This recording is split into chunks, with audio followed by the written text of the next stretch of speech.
Good morning, all. My voice is clear. Am I audible? Yes. आवाज येतोय का? Yes, Yes. ma'am. Yes, ma'am. ठीक आहे.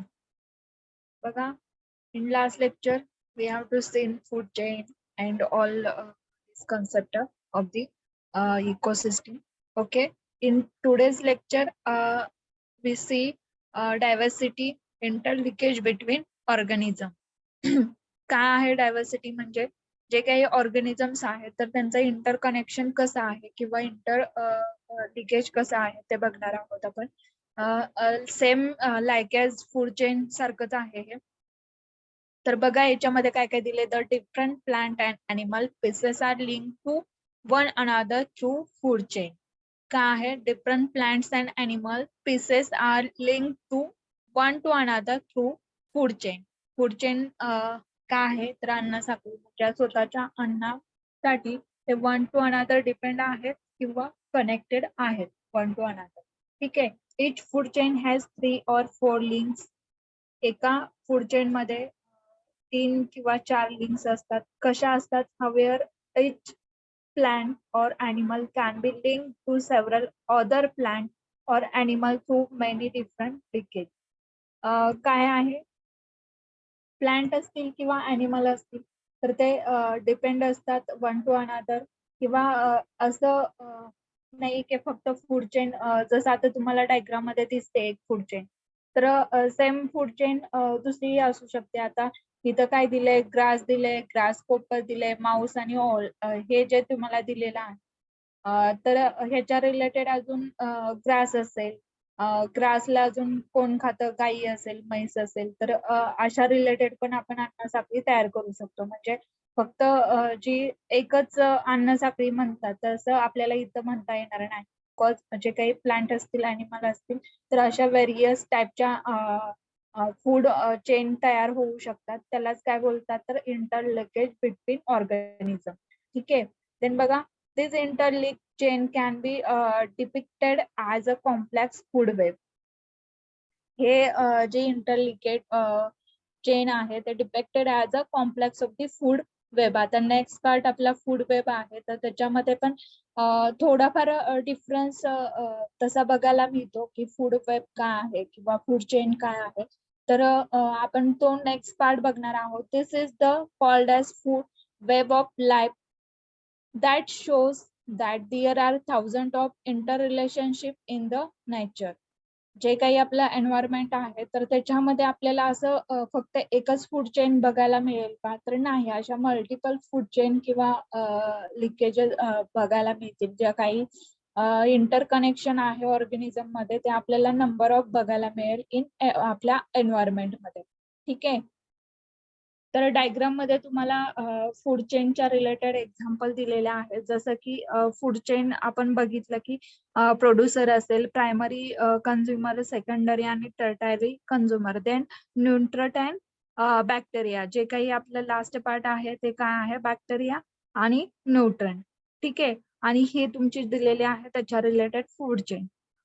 Then इथे पण दिलेले आहे फूड चेन कशा आहे ते. तर फर्स्ट बघा, इथे इंटर लिंक कसा आहे किंवा इंटरलिंक वन टू अनदर कशा आहेत तर इथे दिलंय बघा. इथं तुम्हाला ग्रास दिसतोय किंवा गवत दिसतंय, त्याच्या थ्रू इथे काय म्हणतात त्या खारुताई बोलतात, तुम्हाला आठवत असेल किंवा माहित असेल. तर त्याला नंतर त्याचं कनेक्शन बघा कसं दाखवलेलं आहे. म्हणजे जे ग्रास आहे त्याच्यावरती फक्त एकच म्हणजे प्राणी किंवा पक्षी डिपेंड नाहीये, तर असे मल्टिपल पक्षी प्राणी डिपेंड आहेत. आणि त्याच्यावरती पुन्हा नियर म्हणजे तुम्हाला वेगवेगळे प्राणी इथे दिलेले आहेत. तर ह्याला काय बोललं जातं, inter linkage of the organism. जे काही लिंकेज होते, इंटर कनेक्शन होते वन टू अनदर, म्हणजे प्लांट पासून अनदर अॅनिमल बरोबर किंवा बर्ड बरोबर. फक्त इथे एकच अन्न साखळी नाहीये, तर आपल्याला मल्टिपल अन्न साखळी दिलेल्या आहे. तर हा पार्ट याच्यामध्ये येतोय. ठीक आहे. समजतंय का तुम्हाला? नेक्स्ट बघा ट्रॉपिक लेवल्स कोणत्या कोणत्या आहेत तर 5 टाईपच्या ट्रॉपिक लेवल आहेत. तर फूड च्या लेवल आहेत ह्या किंवा जे काही फीडिंग्स होते म्हणजे फूड खाल्लं जाते किंवा जे काही कंझ्युमर आहेत तर त्याच्या वेगवेगळ्या लेवल्स दिलेल्या आहेत. हे ऍक्च्युली तुम्हाला नाही आहे सिलेबसमध्ये जास्त पार्ट याचा. तरी पण तुम्हाला चुकून विचारलं की लेवल्स कोणत्या आहेत किंवा ट्रॉपिक लेवल्स काय आहेत तर त्याच्यासाठी मी टाकलेलं आहे की विचारलं तर माहित असावं. तर व्हेरियस स्टेप्स आहे त्याच्यामध्ये. T1 to T5 पर्यंत ट्रॉपिक्स लेवल आहेत. तर फर्स्ट ट्रॉपिक लेवल बघा काय आहे. The green plant and producer represent trophic level first. जे काही ग्रीन प्लांट असतील आणि प्रोड्युसर असतील ते रिप्रेझेंट काय करतायत तर first trophic level. Then herbivores और primary consumer represent the second trophic level. Herbivores असतील आणि प्रायमरी कंझ्युमर असतील तर हे रिप्रेझेंट काय करतात तर सेकंड ट्रॉपिक लेवल. देन कार्बिवर्स और secondary consumer represent third trophic level. जे काही कार्बिवर्स असतील आणि सेकंडरी कंझ्युमर असतील तर ते ट्रॉपिक लेवल कोणती प्रेझेंट करतात किंवा रिप्रेझेंट करतात थर्ड नंबरची. ठीक आहे. Tertiary consumer are fourth trophic level and finally decomposer represent the last means T5 trophic level. ठीक आहे. लक्षात येते का ट्रॉपिक लेवल तुम्हाला 5 टाईपच्या आहेत. तर त्या लेवल्स मध्ये काय दिलेलं आहे जे काही फूड चेन आहे तर त्याच्यामध्ये जे कंझ्युमर आहेत तर त्याच्यानुसार लेवल्स फाइंड केलेले आहेत एन्व्हायरमेंट मध्ये. तर ती 5 टाईपच्या लेवल्स आहेत. फर्स्ट आहे जी की प्लांट रिलेटेड म्हणजे ग्रास असेल प्लांट असेल आणि ही जी लेवल कशामध्ये किंवा फर्स्ट लेवल आहे जे काही प्रोड्युसर आहेत त्याला फर्स्ट लेवल मध्ये इन्क्लूड केलेलं आहे. Then herbivores and primary consumer हे सेकंड ट्रॉपिक लेवल्स मध्ये आहेत. Then carnivores and secondary consumer this included in third tropic levels. Next one is the tertiary consumer. It is 4 tropic levels. Then decomposer, this is the last tropic level. It is 5. Okay ठीक आहे. लक्षात आलं trophic levels कोणत्या कोणत्या आहेत तर 5 टाईपच्या tropics level आहेत. तर याच्यामध्ये काय ही ट्रॉपिक्स लेवल दिलेले आहेत किंवा काय आहे नेमकं तर जे काही फूड आपलं कन्झ्युम होतंय किंवा फूड जे खाल्लं जाते फीड होते तर त्याच्यानुसार त्याच्या वेगवेगळ्या ट्रॉपिक लेवल डिफाईन केलेल्या आहेत. जसं की आपली एनर्जी फूड एनर्जी पास होते वन टू अनअदर. पण ती कशी होते किंवा त्याला काय बोललं जातं किंवा त्याच्या लेवल्स किती आहेत. तर इथे 5 लेवल्स दिलेले आहेत. इन एन्व्हायरमेंट आपल्याला 5 लेवल्स आहेत. दिस 5 लेवल्स आर इन्क्लुडेड इन म्हणजे फूड चेन मध्ये पण ह्याच आपल्याला बघायला मिळतात की फूड चेन बघितलं फूड वेब बघितलं तर ह्या इम्पॉर्टन्स लेवल्स आहेत. चुकून विचारलं तर तुम्हाला माहित असावं त्याच्यासाठी सांगितलं. लक्षात येते इकोसिस्टीम मध्ये आपल्या 5 टाईपच्या ट्रॉपिक लेवल्स आहेत. हे लक्षात ठेवा. विचारलं तर माहित असावं ट्रॉपिक लेवल फर्स्ट मध्ये काय येते सेकंडरी मध्ये कोणते कंझ्युमर येतात थर्ड मध्ये कोणते येतात किंवा फोर्थ मध्ये कोणते येतात आणि लास्ट वन मध्ये फिफ्थ मध्ये कोणते येतात. तर हे विचारलं तर माहित असावं. आवाज येतोय का माझा व्यवस्थित? येस मॅम येतोय. ओके नेक्स्ट पार्ट बघा न्यूट्रंट सायकल बायोकेमिकल सायकल. आता न्यूट्रंट सायकल काय आहे याच्यामध्ये तर बेसिकली जे गॅसेस आहेत तर ते हाऊ रिप्रेझेंट और म्हणजे कसे तयार होत आहेत किंवा काय त्याच्या मागची सायकल काय आहे तर ते दिलेलं आहे. Biochemical cycle or pathway of transport of the transmission of the nutrient. जे काही न्यूट्रंट आहे त्याच्यानुसार हे आपली सायकल रिप्रेझेंट होते. बेसिक कार्बन डायऑक्साईड पासून तयार होते बघा सायकल. तर ते आपल्याला दिलेलं आहे. मी इथे एक डायग्राम पण टाकलेले आहे तर ते तुम्ही जरा व्यवस्थित बघा. Biochemical cycle are pathways of transport and transmission of nutrient. This consist of 2 types. 2 types मध्ये कन्सिस्ट केलेलं आहे गॅसेस सायकल आणि सेंडिमेंटरी सायकल. आता गॅसेस मध्ये कार्बन असेल नायट्रोजन असेल this all included in gases cycle. आणि सेंटिमेंटरी मध्ये काय आहे फोटोशॉप सायकल सल्फर सायकल. तर त्याच्यामध्ये बघा काय काय दिले. Carbon is release from the ecosystem as a carbon dioxide gas by the process of the respiration. जे काही कार्बन डायऑक्साईड आपल्याला मिळतोय तर ते कसा मिळतोय किंवा कोण रिस्पायर करतं किंवा कोण रिलीज करतं, तर प्लांट थ्रू आपल्याला कार्बन डायऑक्साईड जे काही प्लांट्स असतात ते काय करतात, कार्बन डायऑक्साईड कॅचअप करत असतात.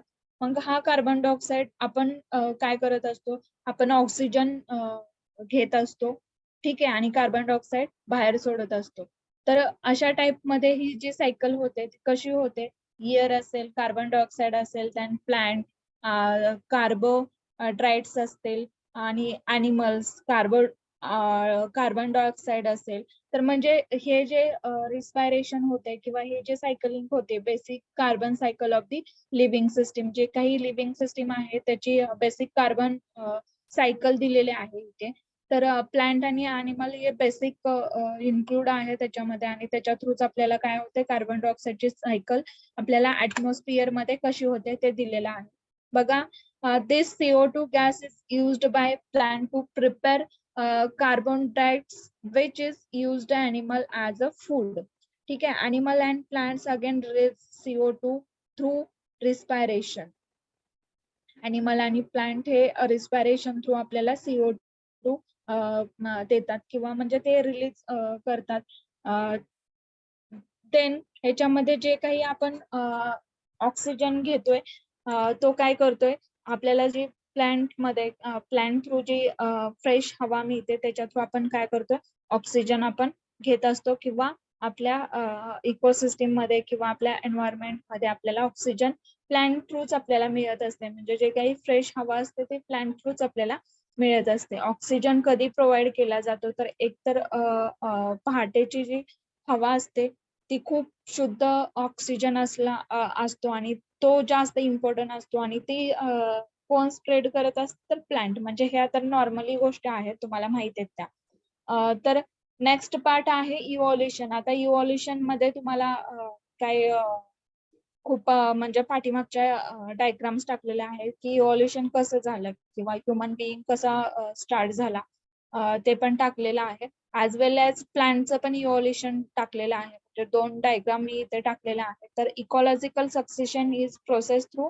Which ecosystem tend to change over the period of time. ज्या काही पर्टिक्युलर टाइम मध्ये, आता जसं मनुष्य म्हणजे आता जे आपण लोक बघतोय त्याच्या अगोदर जे अश्मयुग होतं, तर त्याच्यामधली हेच डायग्राम आहे बघा, की माकड असेल त्याच्यामध्ये थोडी थोडी प्रोसेसिंग होतोपर्यंत आता काय झाला, व्यवस्थित माणूस तयार झाला. म्हणजे ही जी प्रजाती आहेत किंवा हे जे जैवविविधता आहे ती कशी तयार झाली ते दाखवलंय याच्यामध्ये. तर इव्हॉल्युशन कसं झालंय, तसं सेम थिंग प्लांटचं इव्हॉल्युशन दिलेलं आहे. तर जस्ट जे रॉक्स असतील त्याच्यावरती नंतर शेवाळ यायला लागलं, आणि नंतर त्या शेवाळाच्या थ्रू नंतर वेगवेगळे जे फुंगीज वगैरे तशा टाइप मध्ये काय झालं, तर वेगवेगळ्या वनस्पती तयार व्हायला लागल्या. त्याच्यानंतर ग्रास नंतर अशा छोटे छोटे झुडपे, त्याच्यानंतर झाडे, असे म्हणजे इव्हॉल्युशन होत गेलं. म्हणजे ते आपल्याला पण समजत गेलं की झाड कसं तयार होतंय किंवा झाड हा एक प्रकार आपल्यामध्ये आलेला आहे किंवा त्याचा उपयोग काय आहे हे आपल्याला पर्यंत आता पोहोचलं. म्हणजे आपल्याला सर्वसाधारणपणे जे काही पूर्वीचा काळ होता अश्मयुगातला, तर त्या लोकांना त्यावेळेस काय माहित नव्हतं, त्यांच्याकडे म्हणजे कशाला काय बोलतात किंवा ह्याचं इव्हॉल्युशन कसं होतंय हे त्यावेळेस माहित नव्हतं. तर आता एवढं डेव्हलप झालेलं आहे की प्रत्येक प्रजाती किंवा झाडे तरी तयार करायचं बोललं तर आता आपलं सायन्स एवढं पुढे गेलेलं आहे की त्याच्या थ्रू आपण काय करू शकतो, जे काही फांद्या असतील तर त्याच्या थ्रू पण आपण नवीन झाड तयार करू शकतो. त्याला कलम वगैरे असं बोललं जातं बघा. कोणाकडे म्हणजे डाळिंब वगैरे म्हणजे शेतामध्ये लावलं असेल तर त्यांना माहित असेल की फांद्यापासून ते डाळिंबाचे झाड तयार करत असतात. त्याच्यानंतर ह्याचं असेल, आंब्याचं झाड असेल तर ते पण असं वेगवेगळ्या टाईपच्या आंब्याचं झाड, म्हणजे फक्त आंबा हा एकच प्रकार आहे का, तर नाही, वेगवेगळा प्रकार आहे. तर ते कसे तयार केले जातात, त्याचं इव्हॉल्युशन कसं होतंय, आता हे सायन्स एवढं म्हणजे डेव्हलप झालेलं आहे की त्याच्या थ्रू आपल्याला ह्या सगळ्या गोष्टी समजायला लागलेल्या आहेत किंवा आपण त्या सगळ्या गोष्टी इझिली करू शकतो. पण जे पूर्वीचे लोक होते त्यांना ह्या गोष्टी माहित नव्हत्या किंवा कसं तयार होते किंवा काय ह्याच्यामध्ये बेसिक आहे किंवा ते अजून काय काय पुढे जाऊन त्याच्यामध्ये चेंजेस होणार आहेत हे काही त्यावेळेस एवढं डेव्हलप नव्हतं सायन्स, त्याच्यामुळे ह्या सगळ्या गोष्टी त्यावेळेस माहित नव्हत्या. तर त्याचं इव्हॉल्युशन इथे दिलेला आहे. सिंपल पार्ट आहे. If forest is cleared is initially colonized a certain group of pieces of plant and animal which gradually change through an orderly process community development. त्याच्यानंतर बघा, one can predict that open up area will gradually be converted into grassland, shrubs land, finally woodland and forest. जसं काही इथे दिलेलं आहे की जे काही ग्रासलँड आहे त्याच्या थ्रू पूर्ण आता ह्याच्यापर्यंत फॉरेस्ट पर्यंत डेव्हलप झालेला आहे किंवा फॉरेस्ट मध्ये आपल्याला अशा वेगवेगळ्या वनस्पती बघायला मिळाल्या आहेत. जे पूर्वीचं जसं खडकाळ भाग होता किंवा मोठे मोठे दगडे होते, तर त्याच्यानुसार पुढे पुढे गेल्यानंतर त्याचं गवत वगैरे असं तुम्हाला दिलंय बघा इथे. तर इव्हॉल्युशन कसं होतंय मॅन आणि ह्याचं प्लॅनचं, त्याचं इव्हॉल्युशनचं एक डायग्राम टाकलेले आहे. तर जसं मी आता सांगितलं ते सेम इव्हॉल्युशन प्रोसेस आहे की इकोसिस्टीम मध्ये इव्हॉल्युशन प्रोसेस कशी झालेली आहे ते दिलंय त्याच्यामध्ये.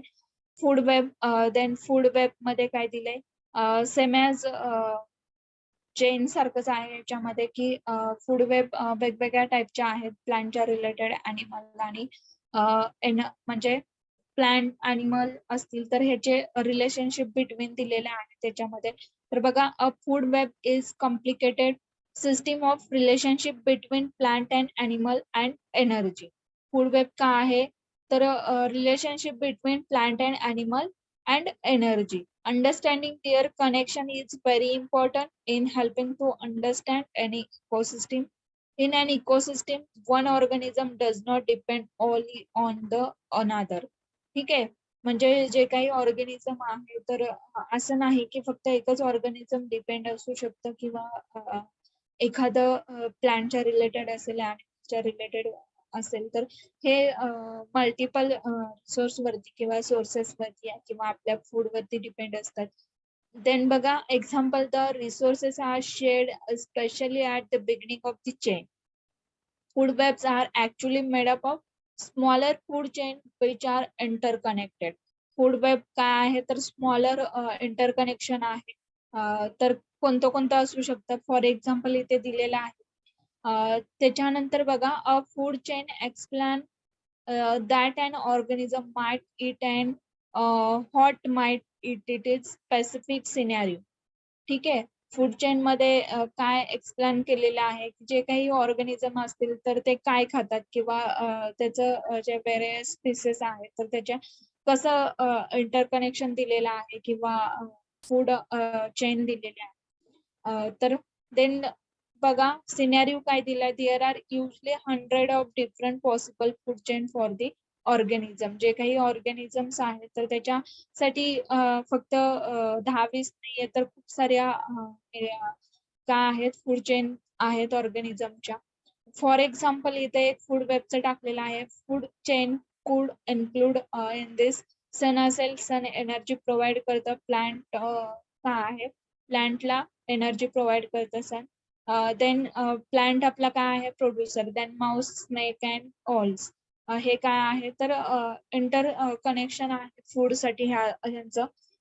तर इथे एक फूड वेब दिलेले आहे, फॉरेस्ट रिलेटेड फूड वेब दिलेले आहे की फॉरेस्ट मध्ये असे आपल्याला वेगवेगळे प्राणी आहेत आणि त्याचं जे फूड वेब होते ते इन फॉरेस्ट मध्येच होते. ठीक आहे, तर काय काय दिले, प्रोड्युसर म्हणून प्लांट दाखवलेला आहे, त्याच्यानंतर गोट, रॅबिट असेल किंवा माऊस असेल, त्याच्यानंतर असं इंटरकनेक्शन इन बिटवीन दाखवलेलं आहे फूड वेब मध्ये. जसं आपण डायव्हर्सिटीच्या रिलेटेड बघितलं तर सेम पार्ट आहे फूड वेब हा. त्याच्यानंतर पक्ष्यांच्या रिलेटेड फूड वेब दिलेले आहे. तुम्ही व्यवस्थित इमेजेस बघा. Difference between food chain and food web, काय डिफरन्स आहे. In linear food chain of one pieces guest affected become extinct, then species in subsequent tropic level are also affected. But in food web, one species get affected, it does not affect other tropic level so seriously. There are number of option available at each tropic level. Tropic level मध्ये number of options available असतात. Then बघा next part ecological parameters काय दिले, graphical representation of structure and function of trophic level of an ecosystem. जे काही graphical representation दिलेलं आहे ecological pyramid, आता ते पण मी दाखवणार आहे. हा पार्ट डिपेंड आहे किंवा सेम आहे, जरा त्याच्यामध्ये म्हणजे जे काही कन्फ्युजन होत आहे ते काही करून घेऊ नका, बिकॉज थोडेफार पॉइंट ह्याच्यातले इंटर रिलेटेड आहेत वन टू अनदर. तर ग्राफिक रिप्रेझेंटेशन जसं आपण ग्राफ काढतो तसंच इथं पिरॅमिड, इकॉलॉजिकल पिरॅमिड कसं दिलेलं आहे बघा. Graphical representation of structure and function of trophic level of one ecosystem. जे काही ट्रॉपिक लेवल आहे त्याच्यानुसार ग्राफिकल रिप्रेझेंटेशन केलेलं आहे. स्टार्टिंग विथ द प्रोड्युसर, जे काही ट्रॉपिक लेवल रिप्रेझेंट केलेले आहे. तर फर्स्ट ट्रॉपिक लेवल आपली प्रोड्युसर आहे. At bottom and H successive trophic level forming the apex is non as ecological pyramid. जे काही ट्रॉपिक लेवल रिप्रेझेंट केलेले आहेत तर त्याच्यानुसार बघा तुम्हाला एक पिरॅमिड दिसतोय आणि त्या पिरॅमिड मध्ये आपली जशी फूड चेन आहे तशा टाइप मध्ये इथे लेवल्स रिप्रेझेंट केलेले आहेत. तर काय काय दिलेलं आहे, फर्स्ट ट्रॉपिक लेवल आपली काय आहे तर प्रोड्युसर, हार्बिओर्स, प्रायमरी कार्बिओर्स आणि टॉप कार्बिओर्स. हे झालं काय आपला पिरॅमिड झाला. तर फर्स्ट प्रोड्युसर म्हणून आपला ग्राथचा उल्लेख केलेला आहे. हार्बिओर्स जे काय आहेत ते कशावर डिपेंड आहेत तर ह्याच्यावरती, म्हणजे गवत असेल किंवा प्लांट्स असतील त्याच्यावरती हरिण आणि रॅबिट वगैरे दिलेला आहे, तर हे डिपेंड आहे. त्याच्यानंतर प्रायमरी कार्बिओर्स हा जो प्राणी आहे तो ह्या दोघांना खातो. ठीक आहे. देन टॉप कार्बिओर्स ह्याला जे काही आपल्याला इथे प्राणी दिसतोय किंवा लायन दिसतोय तो ह्याला इट करत असतो. म्हणजे अशा टाइप मध्ये तुम्हाला वेब्स दिलेल्या आहेत, पिरॅमिड्स दिलेल्या आहेत. तर in food chain starting from the producer to the consumer, there is regular decreases in the properties, biomass and number of the organism. Since some energy is lost to heat in each tropic level, it become progressively small near the top. जे काही topic levels आहेत त्याच्यानुसार represent दिलेला आहे किंवा pyramid टाकलेले आहेत. तर इथे 3 टाइपचे पिरॅमिड्स आहेत. कोणते कोणते आहेत, pyramid of numbers, pyramid of energy आणि pyramid of biomass. This 3 types of the ecological pyramids. pyramids numbers काय आहे, pyramid numbers can be used to show number of organism at each stage of the food chain. ज्या काही stage मध्ये म्हणजे कसं numbering divide केलेलं आहे diagram मध्ये दाखवलेलं आहे की 1 फॉक्स, 13 रॅबिट्स आणि 1 lakhs blades of the grass. म्हणजे कसं डिपेंड आहे की 30 जे काही रॅबिट्स आहेत ते एवढं ग्रास खातात किंवा 1 फॉक्स एवढे रॅबिट डिपेंड आहेत. म्हणजे असं तुम्हाला एक नंबरिंग पिरॅमिड्स दिलेला आहे. आपण याच्यामध्ये आपल्या ह्याने टाकू शकतो की किती रॅबिट्स म्हणजे खाऊ शकेल फॉक्स किंवा ते रॅबिट्स, एवढे रॅबिट्स आहेत तर ते किती ग्रास खाऊ शकेल. तर अशा नंबर मध्ये आपण डिवायडेशन करू शकतो पिरॅमिडचं. तर small number of large organism top वेला दिलेला आहे आणि large number of small organism ही जी बेस लेवल आहे त्याच्यामध्ये डिवाइड केलेला आहे. Then energy pyramid. Energy pyramid मध्ये कसं दिलेलं आहे बघा. एनर्जी कन्झर्वेशन कसं होतंय तर सन थ्रू एनर्जी कन्झर्वेशन होते. कोण करत असते तर plant. Then renewable sustainable energy, त्या एनर्जी सोर्सचा यूज करून आपण रिन्युएबल किंवा सस्टेनेबल एनर्जी तयार करू शकतो.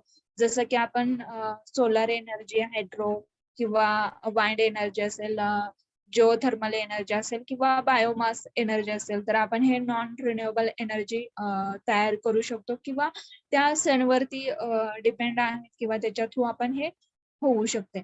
देन बघा non renewable, non sustainable energy, जे काही नॉन रिन्युएबल किंवा नॉन सस्टेनेबल एनर्जी आहे, लाईक एज फॉसिल फ्यूल आहे. तर असे एनर्जी पिरॅमिड्स आपल्याला इथे दिलेला आहे. Then next one is pyramids of the biomass. बायोमॅसचा पिरॅमिड दिलेला आहे की इथं बायोमॅस म्हणजे काय आहे, तर जे काही लिव्हिंग ऑर्गॅनिझम्स आहेत तर ते आपल्या म्हणजे एन्व्हायरमेंट मध्ये असे सिस्टीम आहे की आता इथं तुम्हाला बर्ड च्या रिलेटेड बायोमॅस सिस्टीम दिलेल्या आहे. Energy moves from one trophic level to the next. जी काही एनर्जी आहे ती वन टू अनदर किंवा नेक्स्ट ट्रॉपिक लेवलला फ्लो होते. देन बघा, so energy from oak trees to caterpillars. Then energy is lost at each stage due to the being lost of the environment by respiration and phases. म्हणजे जे काही respiration होते त्याच्या through energy waste वगैरे होते. हा आपण पार्ट सेकंड चॅप्टर मध्ये बघितला होता, रिस्पायरेशन कसं होते. Then pyramids of the biomass, it represent total amount of the biomass. काय रिप्रेझेंट करत आहे हा पिरॅमिड, तर total amount of the biomass. Wait नंतर बघा प्रेझेंट इज ट्रॉपिक लेवल, जसं आपल्याला इथे दिलंय बघा, ओक ट्री असेल, काट पिलर्स असेल, देन ब्ल्यू किट आणि स्पॅरो. जे काही तुम्हाला इथं रिलेशन दाखवलेलं आहे किंवा जे काही पिरॅमिड दाखवलेला आहे ते वन टू अनदर डिपेंडंट आहेत. सेम थिंग्स याच्यामध्ये इन्क्लूड आहे pyramids of the biomass. Then division of the ecosystem. What are types of the division? First producer, consumer आणि रिड्युसर, हे जे काही आहेत ते डिव्हिजन ऑफ द इकोसिस्टीम आहे. तर बघा याच्यामध्ये काय दिलेलं आहे, तर ecosystem can be divided from the energetic wave point into 3 types of organism. जे काही ऑर्गॅनिझम्स आहेत 3 टाइपचे, प्रोड्युसर, कंझ्युमर आणि रिड्युसर्स.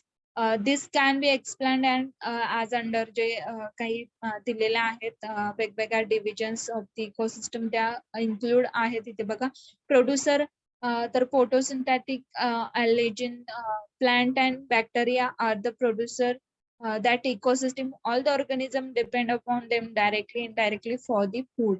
जे काही आपल्याला सूर्यप्रकाश मिळतो त्याच्या थ्रू प्लांट आपला कॅचअप करून त्याच्यानंतर जे काही प्रोड्युसर असतात म्हणजे प्लांट लाईक एज, तर ते डिपेंड आहेत किंवा ते काय म्हणतात, सूर्यप्रकाशाची किरणे कॅचअप करून ते आपलं स्वतःचं अन्न तयार करत असतात. देन कंझ्युमर, जे काही अन्न आहे ते कॅचअप करत असतात आणि स्वतःचं जे म्हणजे स्वतःचं भूक आहे ते भागवत असतात.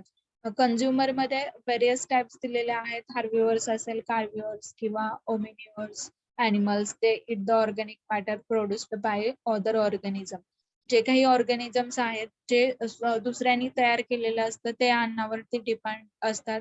म्हणजे कंझ्युमर काय करत असतात, तर प्लांट वरती डिपेंड असतात किंवा वेगवेगळे प्लांट्स असतात. तर कंझ्युमर, आपणही कंझ्युमरच आहे. आपणही काय करतो आता, इन बेसिकली बघायला गेलं तर लोक जे आहेत किंवा ह्युमन बिईंग जे आहेत ते डिपेंड आहेत. जसं की ज्वारी असेल, बाजरी असेल किंवा गहू असेल, हे ज्यावेळेस शेतामध्ये येतं तर ते स्वतः म्हणजे तयार होत असते. आपण फक्त काय करतो, त्याला पाणी वगैरे द्यायचं काम करत असतो. मग त्याचा आपण अन्न म्हणून वापर करतो. इव्हनली जे काही मांस आहे त्याचा पण आपण अन्न म्हणून वापर करत असतो किंवा जे काही व्हेजिटेरियन किंवा व्हेजिटेबल्स आहेत तर त्याचा पण आपण अन्न म्हणून वापर करत असतो. ठीक आहे, म्हणजे आपण ही कंझ्युमरच आहे. देन रिड्युसर, जे काही हायड्रोग्राफिक ऑर्गॅनिझम्स आहेत like animals, they are fungi and bacteria decompose dead organism matter.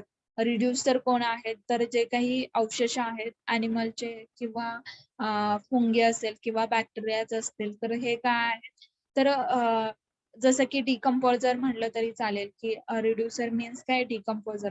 ह्याच्या थ्रू काय होतंय, खत तयार होते आणि त्या खताचा वापर पुन्हा आपण प्लांट लावण्यासाठी किंवा प्लांटच्या ग्रोथसाठी आपण करतोय. ठीक आहे. हा तुमचा झाला division of the ecosystem part. First काय आहे, प्रोड्युसर, कंझ्युमर आणि last one is the decomposer as well as reducer. ठीक आहे. तुम्हाला इथं डायग्राम टाकलेले आहे. खूप आतापर्यंत डायग्राम आपण बघितलेले आहेत. तर ecosystem can be generally classified into 2 types. 2 types मध्ये इकोसिस्टम क्लासिफाईड झालेले आहे. कोणत्या कोणत्या 2 टाइप मध्ये क्लासिफाय झालेले आहे ecosystem? Natural ecosystem and artificial ecosystem. Natural ecosystem मध्ये काय दिलेलं आहे बघा. Government by the natural ecosystem म्हणजे जसं की आपण हे बघितलं, वेगवेगळे नॅचरल रिसोर्सेस बघितले, तर ते ऑल नॅचरल इकोसिस्टम मध्ये येतात. ठीक आहे. These are capable of operating and maintaining themselves without any major interferences of the man. Then बघा, जे काही नॅचरल इकोसिस्टम आहेत, तर हे आपला म्हणजे जे काही मॅन आहेत तर त्यांचा जास्त सहभाग नसतो नॅचरल इकोसिस्टम मध्ये. ते नॅचरली अवेलेबल असतात. ठीक आहे. Following are the 2 types of the natural ecosystem. कोणत्या कोणत्या आहे? टर्टाइज्ड आणि इक्वेटिक इकोसिस्टम. तर ह्या 2 इकोसिस्टम का आहेत? तर टर्टायरियल इकोसिस्टम का आहे? दिस ecosystem is related to land. Example, grassland ecosystem, forest ecosystem and desert ecosystem. ठीक आहे. इक्वॅटिक इकोसिस्टम मध्ये काय काय दिलेलं आहे? तर related to water, further subdivided into 2 types based on salt content.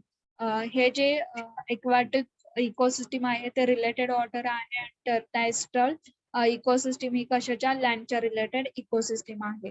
Then बघा, ह्याच्यामध्ये इक्वास्टिक इकोसिस्टम मध्ये काय दिलेलं आहे? Fresh water ecosystem. तर फ्रेश वॉटर इकोसिस्टम मध्ये फॉर एक्झाम्पल काय आहे? रिव्हर असेल किंवा स्ट्रीम्स असतील. देन स्टँडिंग वॉटर इकोसिस्टम मध्ये दिलेलं आहे पॉन्ड, लॅक किंवा वेल, म्हणजे जे काही पाणी आपल्याला एका जागेवरती मिळतंय. तर असे स्टँडिंग इकोसिस्टम आहेत फ्रेश वॉटर इकोसिस्टम मध्ये. आणि रनिंग म्हणजे जे काही पाणी फ्लो होत असतं किंवा वन ठिकाण टू अनदर जात असते, त्याला रनिंग वॉटर इकोसिस्टम म्हटलं जातं. Marine ecosystem, seas and sea शोज या एन्व्हायरमेंटली जे काही सीच्या रिलेटेड असेल इकोसिस्टम, तर त्याला मरीन इकोसिस्टम असं म्हटलं जातं. आर्टिफिशियल इकोसिस्टम काय आहे? आर्टिफिशियल म्हणजे तयार केलेली ecosystem is created and maintain by a man for this different needs. जे काही आता आपण शेततळे वगैरे तयार करत असतो, तर त्याला आर्टिफिशियल इकोसिस्टम म्हणतात, बिकॉज ते मॅन मेड आहे किंवा माणसाने तयार केलेले इकोसिस्टम आहे. ठीक आहे. देन बघा, general characteristics of the ecosystem. कोणते कोणते कॅरेक्टरिस्टिक्स आहेत इकोसिस्टमचे? Ecosystem is the basic functional unit of the ecology. Ecosystem basic functional unit कशाचा आहे? तर इकोलॉजी हा फंक्शनल युनिट कशाचा आहे? तर इकोसिस्टमचा. Then content both biotic abiotic component. Ecosystem मध्ये बायोटिक आणि अबायोटिक कंपोनंट्स पण आहेत. The function ecosystem is related to cyclic of the matter. जसं आपण फूड चेनच्या सायकलिंग वगैरे बघितल्या, तर जे काही व्हेरियस टाइपच्या मटेरियल्स असतील किंवा फूड असतील, तर त्याच्या सायकलिंग रिप्रेझेंट होत आहेत इकोसिस्टम मध्ये. देन बघा, the amount of energy needed to maintain the ecosystem depend on the its structure. जे काही स्ट्रक्चर आहे तर त्याच्या वरती वेगवेगळ्या व्हेरियस टाइपच्या एनर्जी निडेड आहेत. ज्या काही इकोसिस्टम आहेत ते वेगवेगळ्या स्ट्रक्चर मध्ये डिफाईन केलेले आहेत, किंवा अमाऊंट ऑफ एनर्जी कशी फ्लो होते ते आपल्याला स्ट्रक्चर थ्रू दाखवलेलं आहे. Then ecosystem passes from a less complex state to more complex state, which is called as ecological succession. जे काही इकोसिस्टम आहे, आता इकोसिस्टम मध्ये आपण खूप सारं बघितलं की फूड वेब असेल, फूड चेन असेल, किंवा वेगवेगळ्या लेवल्स असतील, कंझ्युमर, प्रोड्युसर किंवा डिकम्पोजर. दिज ऑल इन्क्लुडेड, किंवा हे जे लेवल्स आहेत ते व्यवस्थितरित्या काय म्हटलं जातं की प्रोसेसिंग होत असते, किंवा जे काही प्रोड्युसर असेल, कंझ्युमर असेल किंवा डिकम्पोजर असेल, ही जी सायकल आहे ते नेहमी फिरत असते. आणि हे म्हणजे त्या इकोसिस्टम मध्ये व्यवस्थित होत असते. तर इकोलॉजिकल सक्सेशन त्यालाच म्हटलं जातं. हे मेन कॅरेक्टरिस्टिक्स आहेत इकोसिस्टीमचे. आलं लक्षात तुम्हाला इकोसिस्टीम हा पॉइंट? समजलं का?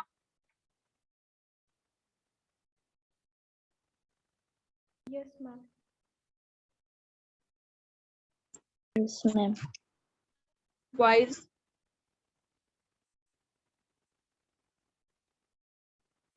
मुलांनो समजलं का? Yes. Yes, ma'am. ठीक आहे. Function of the ecosystem. Function कोणते कोणते आहेत? 3 टाईपचे फंक्शन आहेत. Primary function, secondary function and tertiary किंवा टर्टायरी फंक्शन. म्हणजे ह्याच्यामध्ये काय काय दिलेलं आहे? तर प्रायमरी फंक्शन मध्ये जे काही ग्रीन प्लांट्स वगैरे आहेत तर ते प्रायमरी फंक्शन मध्ये दिलेले आहेत. जसं की प्रोड्युसर, कन्झ्युमर वगैरे आहेत. तर तसेच आपल्याला इथे फंक्शन दिलेले आहेत वेगवेगळे. तर सेकंडरी फंक्शन मध्ये कन्झ्युमरचा पार्ट आहे आणि थर्ड फंक्शन मध्ये का आहे तर decomposer attack to dead bodies of the consumer and producer. Decompose they simple compounds during the decomposition inorganic nutrients are released. जे काही डेड अवशेष असेल किंवा कन्झ्युमरचं किंवा प्रोड्युसरचं तर याच्या पार्ट जो आहे ती टर्टायरी फंक्शन्स मध्ये येतात. Like as food chain, food web आणि food pyramids. This included in tertiary function. ठीक आहे. Primary function, secondary and tertiary function. This 3 types of the function. इकोसिस्टीमचे ही 3 टाइपचे फंक्शन आहेत. तर याच्यामध्ये बेसिकली तुम्हाला प्रोड्युसर दिलेला आहे, कन्झ्युमर आणि next one is decomposer. This all related to function. ठीक आहे. लास्ट पार्ट आहे. देन नेक्स्ट आपला बायोसिटी हा 3.2 आहे. बायोडायव्हर्सिटी मध्ये वेगवेगळ्या बायोडायव्हर्सिटी दिलेल्या आहेत. त्याच्या पण लेवल्स वगैरे रिप्रेझेंट केलेल्या आहेत. तर हा पार्ट आपण नेक्स्ट लेक्चरला बघूया. इथपर्यंत जे बघितलेलं आहे त्याच्यामध्ये कोणाला काही डाऊट आहे? No, ma'am. पटपट बोला. Anybody having doubt? No, ma'am. No, ma'am. No, ma'am. ठीक आहे. Call your roll numbers.